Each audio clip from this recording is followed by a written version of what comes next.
Hello and welcome to this Android Development tutorial brought to you by North Border Software. My name is Gary, and in this tutorial set we're going to look at how to load an image in from the Mediastore and then apply a pinch zoom to that image and pan that image around the screen. Panning is the same as dragging and dropping that image. Now that seems quite an obvious thing to do in Android. We do it every day when we're using our devices, and you would have thought there'd be some pre-built libraries that allow you to actually do that, but that's not the case. Particularly with the panning, there's actually quite a lot of code we need to do, so it's certainly a subject that's worth looking at. There are external libraries available. That's not something I've really looked at. I'm not going to recommend any, but I think it's useful just to dive into some code and just see how panning an image can be achieved. It sets out some good principles really for potentially your own applications as well. So there's going to be 6 parts in the tutorial series. I'm going to keep these shorter than the last tutorial set that I did, but obviously we need 6 parts really to cover the subject fully. So what I'm going to do with part 1, first of all, is we're going to load an image from the Mediastore. And for part 1 we'll just load that into a standard image view, but when we then come to do the pinch zoom and panning, we actually need to create a custom view. So we get the custom view then to load that image in, and then we can do all the coding and functions within that custom view to do the panning and zooming. So what we do, we just dive in and just get a project started. I'll just call it pinch zoom pan.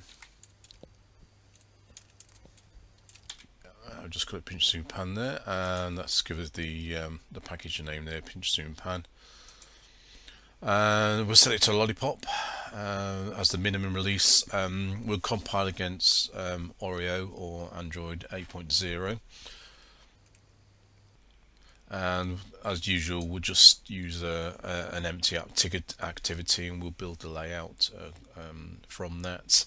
I tend to only use the empty activities really because I don't really want any superfluous code. I just want to keep it as simple as possible really.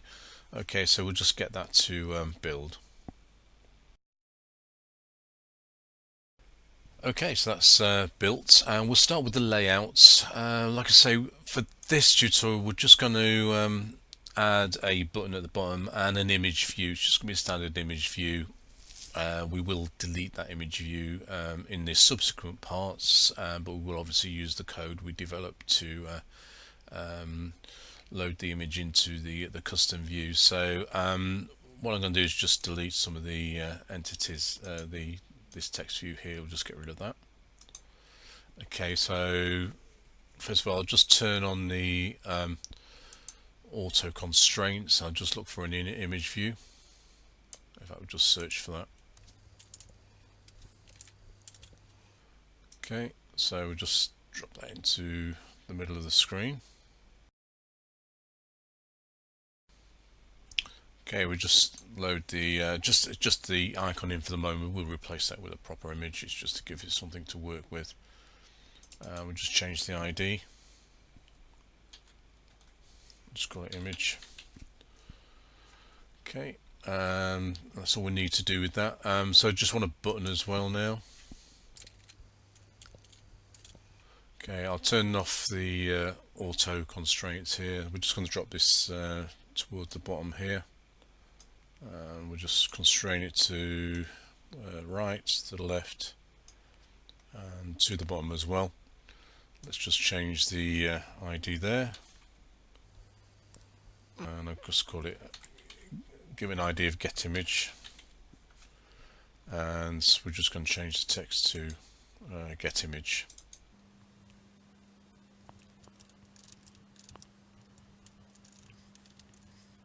Okay, so just have a quick look at the text there. So that's the layout complete for this particular part of the tutorial.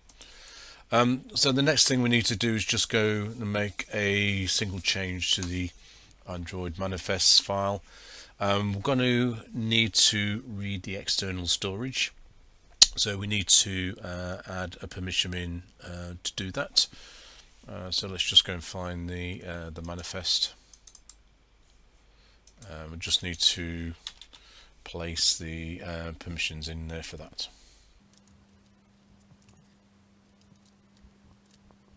So we're looking for read external storage, and that's all we need to do for the changes there. Okay, so let's go on to the main activity now. Okay, so the first thing I want to do in the main activity is just set up the views, really, create some objects for the image view and just associate those with the layout.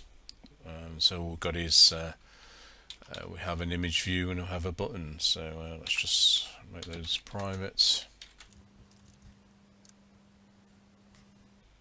I'll just call it image view actually, so it's only a temporary thing. Let's make a lowercase there.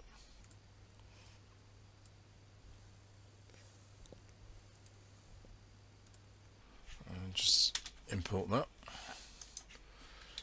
We'll do the same with the button. I'll just call the button get image. Let's just import button. Okay, so now all we need to do is just find the views with the ID.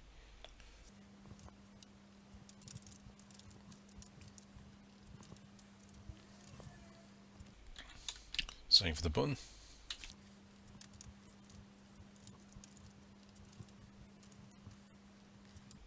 Okay, so the next thing I want to do is actually take care of the runtime permissions. I hope you appreciate that the external storage is classed as a dangerous permission within the Android system. So if you're running Marshmallow or higher, then we need to handle the permissions for that in runtime. So this is something I've actually covered numerous times in previous tutorials, so I'm not really going to spend a lot of time explaining what I'm doing here. First of all, I'm just going to create a private method here within this activity to run to take care of the runtime permissions. So I'm going to say ask for runtime permissions.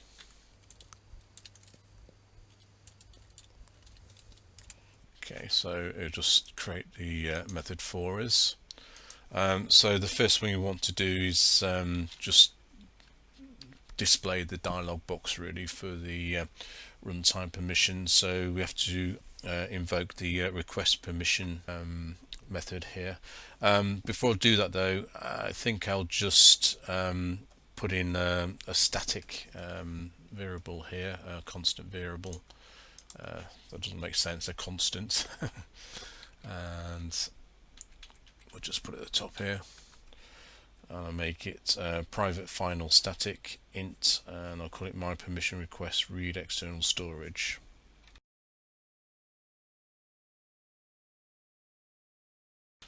I'm just going to set that equal to 101. It really can be any nominal value you want to put in there. It's just used for the subsequent callback method for the runtime permissions. So let's go on and just call up the dialog box. So it's request permissions, and it'll be new string, and within that we need to put manifest permission read external storage, and then we'll reference the constant value which we just put together there. So let's just type this out.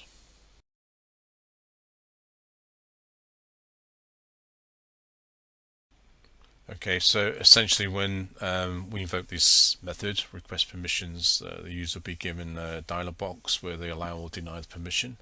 And what we've done, we said the permission we're interested in is the read external storage, and then we're going to pass it the integer value 101 to the callback method associated with this to then invoke the code we need to when we actually allow or deny that permissions. So you'll notice there's an error here. What we need to do here is probably just do a version check here, because this only applies to Marshmallow 6.0.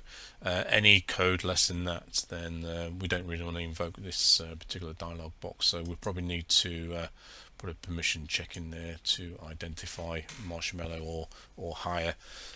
So really that's that side, that little method taken care of. What we need to do now is just take care of the callback method associated with this, which is on request permission results. So we'll get that typed in. All we need to do is just type on request permission result, and you'll see already it's put in a request code, permissions, and grant results. So the request code will be the 101, which will pass when we invoke the request permissions method. Okay, so I'm going to do this with a switching case. I know we're only dealing with one permission, but this callback method is common to all the permissions, so it may be an instance when you're actually dealing with more than one permission. So I will still put the switching case in, though it's not necessary. You can do it with an if statement in this case. So that's the first thing I'm going to do, is just put a switch in, and we'll switch on the request code. In this case, like I say, we're interested in the value 101. So let's just start the case. So it'll be case my permission read external storage, and we'll just put a break in there just to identify that. So really all I want to do in this case, I don't really need to do much in the way of any code if the permission's granted. So first thing I want to do is actually just put an if statement in here to check whether the permission's actually been granted or not. So we need to say if grant results equals package manager permission granted, then we're actually going to do nothing, else we're just going to finish the app. So I'll just put a note in here really to, just need a bracket in there. So I'll just put a note in here just to indicate that the permissions are granted.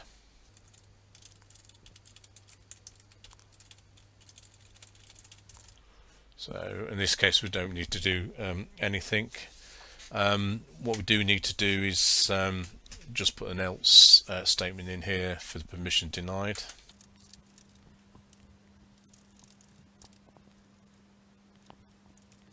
And we'll just put a toast up just to indicate that we need to grant permissions. We'll just finish the app in this case.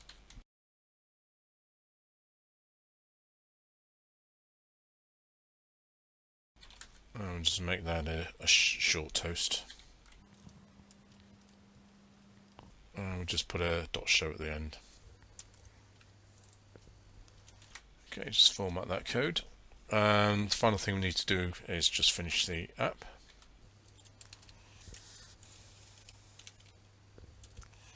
Okay, so that's kind of the prep work done.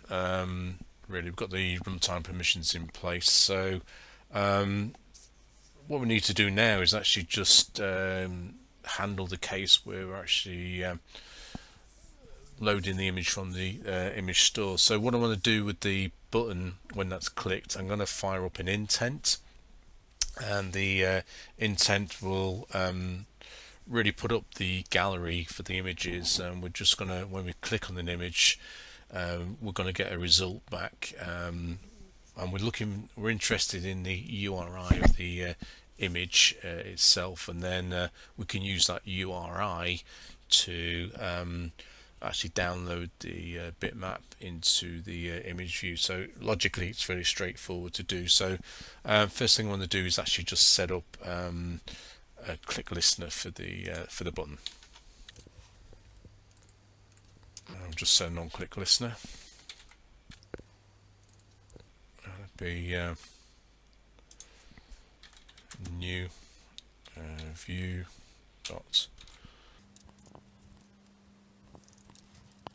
So that's the on-click listener actually set up. I don't know what it's done here.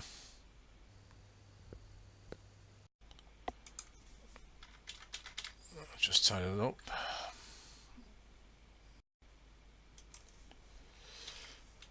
Okay, just got that rid of that little typo error there. So all we need to do within the on-click listener is set up the intent. Okay, so let's type the intent.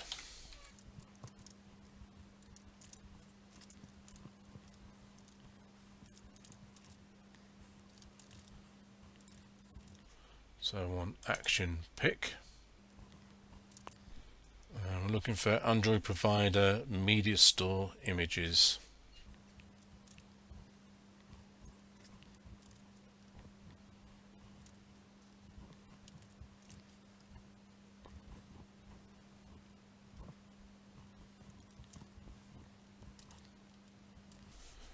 Okay, so that's the intent fired up or coded in. It's like I say, it's just the intent action pick, Mediastore images, media, and external contact URI. Okay, so the next action is to start the intent with the start activity for result method. Before I do that though, I just want to define one other static value. Again, it's just going to be an integer value.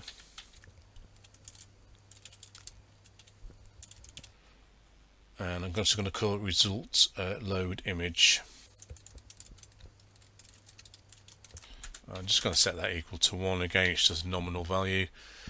So the reason we're doing this is that we have an application with multiple intents being fired up, and there's just one callback method associated with those intents. It's called the onActivityResult method, and consequently we just need to identify which intent we're actually interested in. So every different intent, whether it be the place picker or the access to stored images, will have a different integer value. In this case I've just set it to 1. So let's just put the start activity result method in here. So it's just start activity, sorry, it'll just be start activity result method. Okay, so start activity results, and the intent is I, and the integer we want to pass is the result load image, because that's really, we're just working with the Mediastore. Okay, so the other thing we need to do now is actually get the that method in place, and then we're actually just a couple of lines of code to actually load the image in. Believe it or not, all this prep work, and then we'll just give it a test and conclude this particular part. So just going to get this callback method in, so just need to type on activity for results. So yeah, on activity results, and you'll see it's put a few parameters in there. So what I'm going to do is just put an if statement here, just to make sure we've actually got a valid request code and in place. So let's say if request code, we'll make that equal to result load image, and we've got a result code of OK, and that there's no particular problem. So it'll be result OK, and the data is not null. Then we'll go ahead and process the URI of the selected image. So we'll say and null does not equal data. Okay, and we'll go ahead and process the URI. So so quite easy to do now. So we just need to create an object of a URI. Just going to call this selected image. Just import that. And we need to just type the data.get method in here. Data.get data. Okay, so there's really just type this here. Make sure these typos are out. So okay, so what we need to do now is just load this URI. I'm going to use this URI to actually get the image into this activity, and we'll decode the resultant data into a bitmap using the bitmap factory. We can actually do that in one line of code, or let's say 2 line of codes, because I'm just going to declare the bitmap itself. So it'll be let's say bitmap. I'll just call this one bitmap. Okay, I'm going to just import that. So what I want to do now is just get the URI to get the image from the data store and just load it into the bitmap itself. So it'll be bitmap.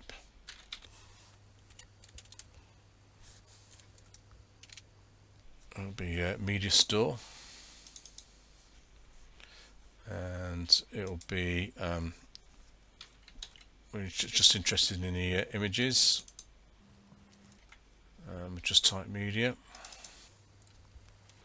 and it'll be get bitmap. Now we need to use the context resolver, so I need to type get context. Well, actually, we'll just call it this. It'll be get content resolver.